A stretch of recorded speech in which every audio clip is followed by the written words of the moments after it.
नहीं, ये इसकी औकात क्या है? ये क्या आदमी है भाई? जिंदगी भर ये औरतों के पेशे करता रहा, आवारगी करता रहा, पेशावर अय्याश है। तो हुकूमत की पनाह है उसको, हुकूमत की शह है उसको। एक बार फिर मुसलमानों की भावनाओं को आहत करने के लिए, ठेस पहुंचाने के लिए उत्तर प्रदेश सिया सेंट्रल वक्फ बोर्ड के चेयरमैन वसीम रिजवी की तरफ से कदम उठाया गया है। वसीम रिजवी ने एक फिल्म रिलीज करने का इरादा किया है जिस फिल्म का नाम आयशा रखा गया है। बताया जा रहा है कि इस फिल्म को रिलीज करने से मुसलमानों की भावनाओं को काफी ठेस पहुंचेगी। मेरे साथ मौजूद हैं पूर्व सांसद मोहम्मद अदीब।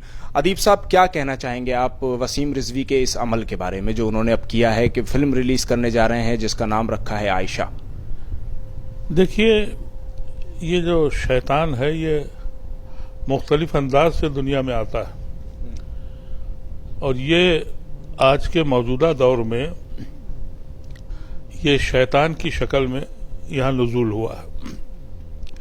इसके लिए कोई बहस करना या उसके ऊपर कोई बात करना, मैं समझता हूँ दीवार से सर मारना है।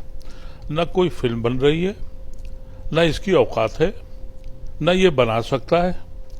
इस जहन्नुमी को ये पता ही नहीं है कि दूसरों से, आरएसएस से और उनसे पैसा लेके मुसलमानों को रुस्वा करके ये चंद दिन की इसकी उचक फांद है। मैं समझता हूँ वक्त ज़ाया करना है ऐसे लोगों पे।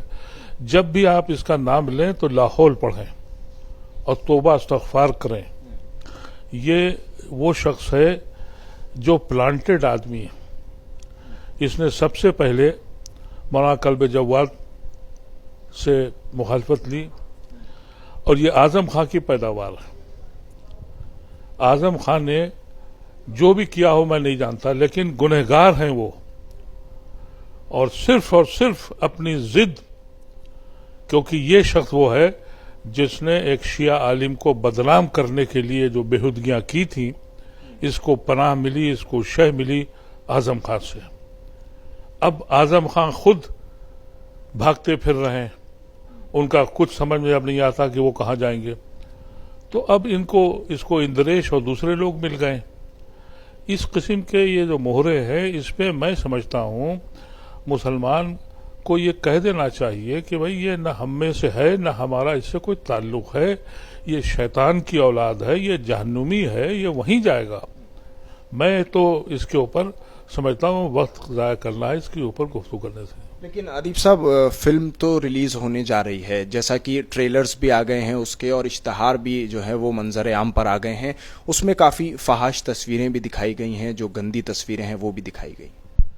देखिए, अगर ऐसा है, मुझे तो मालूम नहीं है कि ऐसी कोई फिल्म बन रही है, लेकिन कोई मुसलमान रसूल और उसके खानदान पर उंगली उठाएगा तो ये हिंदुस्तान में अगर ने इसकी इजाजत दी तो हिंदुस्तान को ये बात समझ लेनी चाहिए कि कोई मुसलमान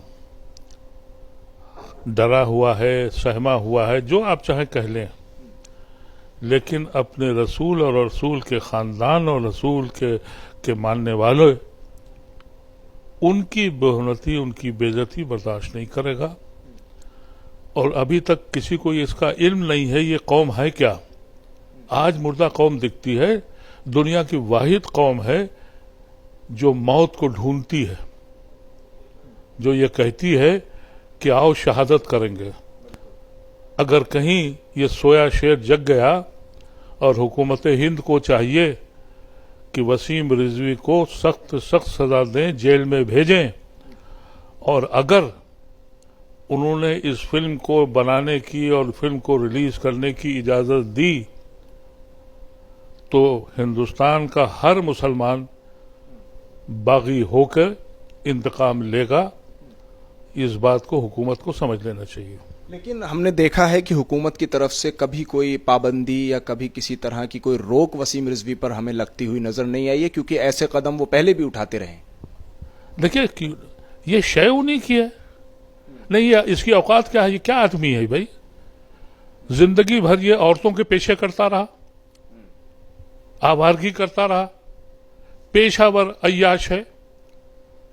कोई एक्शन नहीं इसलिए होता, तो हुकूमत की पनाह है उसको, हुकूमत की शह है उसको।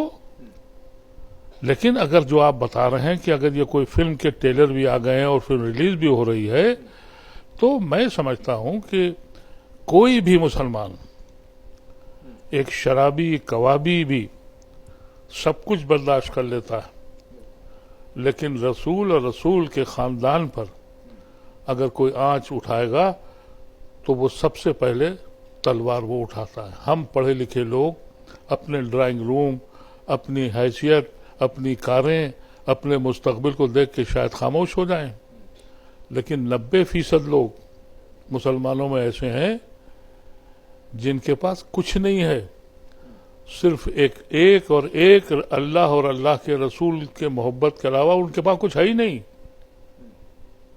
अगर वो कहीं जाग गए तो क्या वसीम रिजवी और क्या वसीम रिजवी को शह देने वाले जितने भी हैं, इनका क्या अंजाम होगा, इसका तस्वुर भी कोई नहीं कर सकता। तो आपको नहीं लगता कि अब उन मुसलमानों को जाग जाना चाहिए जिस तरह की हरकतें अब हो रही हैं? देखिए, ऐसा है कि मुसलमान कि आपने रोजी छीन ली, रोटी छीन ली, कारोबार छीन लिए, वो चुप है। लेकिन अगर दीन पे आंच डाल दी आपने तो फिर वो चुप होने वाला नहीं है। ये बात हुकूमत को खुद भी मालूम है और सबको मालूम है। तारीख हमारी 1400 साल की यही कहती है और मैं समझता हूं कि ऐसा होने नहीं पाएगा, ऐसा होगा नहीं। लेकिन मैं आपके जरिए हुकूमत के उन लोगों से कहना चाहता हूं कि आग से मत खेलो।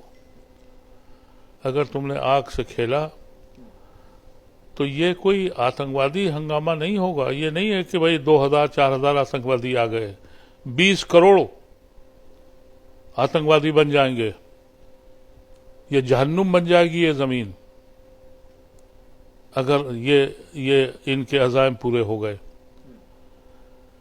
इसलिए मैं तो वसीम रिजवी ऐसे बेहुदा इंसान का न जिक्र करता हूं। लाहौल के साथ जब भी नाम लीजिए तो लाहौल पढ़िए ऐसे बेहुदा आदमी। एक और आखिरी सवाल मेरा यह है कि क्या शिया सुन्नी जो इत्तेहाद है इस वक्त जो पूरी तरह से कायम होता जा रहा है, बढ़ता जा रहा है, क्या इसको नुकसान पहुंचाने की आप साजिश समझते हैं इसको? मेरे अपने ख्याल से कि इस वक्त ये जो माहौल है इसने शिया सुन्नी और सारे फिरकों को जोड़ दिया है। जब पेट में हलवा होता है ना खाने का, तब बेहुदगी सूझती है। एक कुरान, आखिरी रसूल, एक अल्लाह, और उसके ऊपर हमारे पेट में दर्द जब शुरू हो जाए पेट भरा होता है। अब इस कौम का पेट भरा हुआ नहीं है। अब इनको अल्लाह याद आ गया है। अब न कोई शिया है, न कोई सुन्नी है, न कोई बरेलवी है, न कोई देवबंदी है।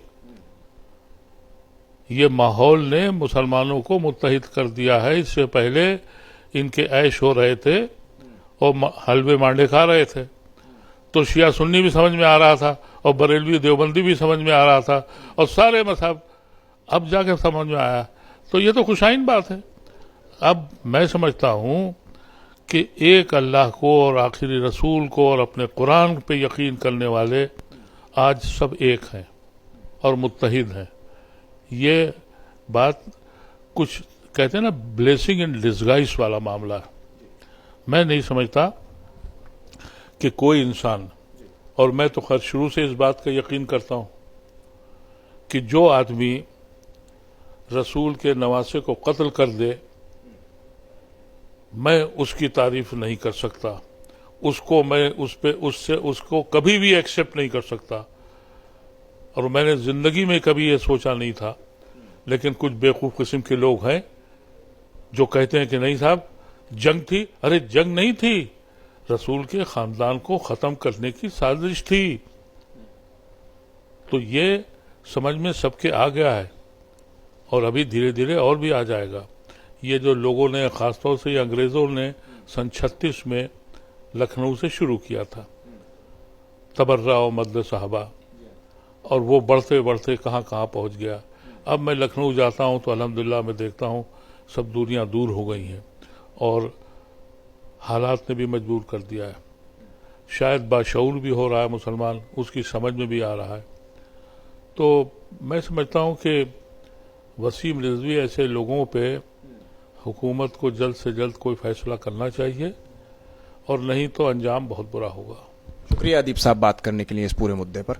तो आपने देखा ये थे मोहम्मद अदीब, पूर्व सांसद, जिनका साफ तौर पर यह कहना है कि अगर हुकूमत वसीम रिजवी पर कोई रोक नहीं लगाती है तो मुल्क के लिए एक बहुत बड़ा नुकसान बनकर साबित होगा। दिल्ली से कैमरा पर्सन ताबिश अली के साथ न्यूज़ मैक्स के लिए साहिल नकवी।